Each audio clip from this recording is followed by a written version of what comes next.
something special on Denis O'Brien.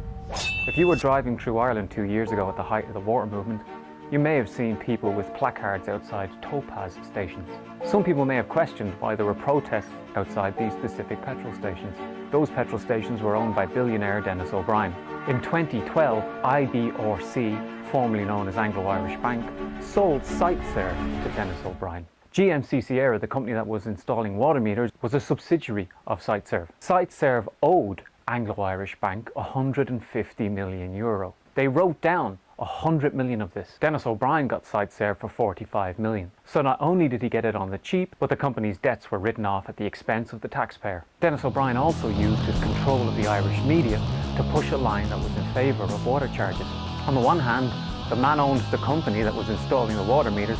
On the other, he was using his substantial clout in the Irish media to push a line that we should all pay for water charges. So that's why people turned up at topaz stations that at the time were owned by Denis O'Brien with placards against the water charges. Denis O'Brien has a huge amount of control over the Irish media. Not only does he have the controlling shares of the independent news and media group, which gives him huge clout, but also through Communicorp, he also owns lots and lots of our radio stations. So whether you're reading a newspaper, up north like the Belfast Telegraph, down south like the Independent, the Herald, the Sunday World, or whether you're listening to Today FM or News Talk, you're listening to an editorial line that's satisfactory to Denis O'Brien. Now, some people might say that the owners of the media don't control the editorial lines of the media that they own. This is not the case. A 2012 article in the Independent said that Denis O'Brien owed Anglo-Irish Bank $833.8 million. Independent News and Media Chairman James Osborne got a call one Saturday morning. It was Denis O'Brien. O'Brien insisted that the article was withdrawn. When the chairman tried to oppose Denis O'Brien, O'Brien used his controlling shares in INM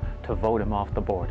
The same thing happened to Sam Smith, who was told by Today FM's CEO that Denis O'Brien was very angry with him. Not only does he like to control the message that comes out from the Irish media, he's also very quick to call upon his legal team to bully people into submission if they speak out. He threatened to sue TD Catherine Murphy because she dared to ask why Denis O'Brien had got favourable interest rates from IBRC. The loan of 500 million was at an interest rate of only 1.25%, another free gift from the Irish taxpayer. But Denis O'Brien's bullying attitude towards the media and the rate at which he turns to his legal team has even cowed the media he doesn't own. Vincent Browne resigned from the Sunday Business Post when they wouldn't publish an article against O'Brien. Many in the Irish media are afraid to speak out. But the sale of SiteServe at a reduced rate and the favourable loan rates from IBRC are not the first free gifts Denis O'Brien has got from the Irish taxpayer. The myth that the system likes to perpetuate is that people like Denis O'Brien are self-made men, that if you work hard enough you can become a self-made millionaire.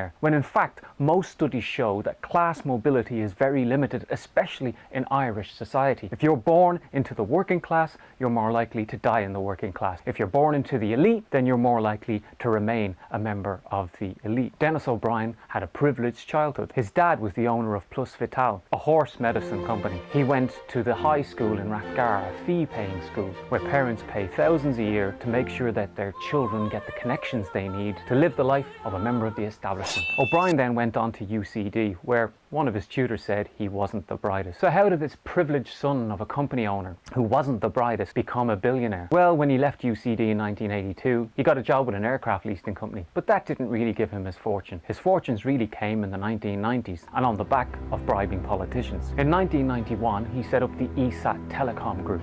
They won the right to lease public telephone lines to private companies. But it was when Ireland's second mobile phone licence came up that Denis O'Brien really moved into the big time. And he did this by bribing Michael Lowry. After being granted the second mobile phone licence in 1995, Denis O'Brien made 2 payments to Fine Gael politician Michael Lowry in 1996 and 1999, totalling £500,000. Not only was Lowry given £500,000, but Denis O'Brien supported a loan of £420,000 sterling. But it gets even better. Telenor, the Scandinavian mobile phone company who were working with Denis O'Brien, coincidentally around the same time made a donation of $50,000 to the Fine Gael party. It was on the back of this deal that Denis O'Brien really hit the big time. Even his dad, Denis O'Brien Sr., made $3.8 million when they sold ESAT to British Telecom. The sale to British Telecom for $285 million generated another court case. This time, Denis O'Brien didn't want to pay capital gains tax. He would have had to have paid $57 million, but he decided to fight in the courts to prove that he wasn't resident in Ireland. In 2000 and 2001, he moved to Quinta do Lago in Portugal so that he could avoid having to pay this tax. It's a move he replicated later on in his career when he wanted to sell Digicel, his huge Caribbean mobile phone company. Just before he floated the company on the New York Stock Exchange, which was due to net him about $1.5 billion, Denis O'Brien moved to Malta, again making sure that no taxman got his hands on his cash. We'd only use that money for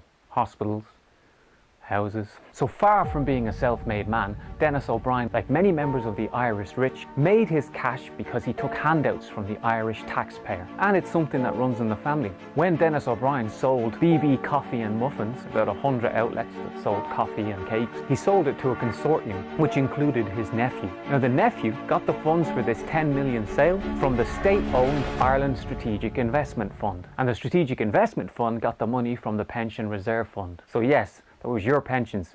Money that should be to keep us in our old age was used to sell a coffee and muffin chain from Denis O'Brien to his nephew. More free gifts from the taxpayer for the Irish rich. When Denis O'Brien Sr., his dad, passed away in 2016, the attendees at the funeral were like a who's who of Irish capitalism. Everyone, from Brian Cowan to Sean Fitzpatrick, and even Bono turned up. This golden circle of wealthy billionaires and millionaires, protected by a corrupt judiciary, a corrupt Gardaí, and corrupt establishment political parties. Denis O'Brien represents everything that is wrong with Irish society. A rich, privileged parasite who has used his connection to the establishment political parties and to the state machine to take money from the taxpayer. Money that we could have used to do social good, but instead it goes to helping him accumulate billions and billions more.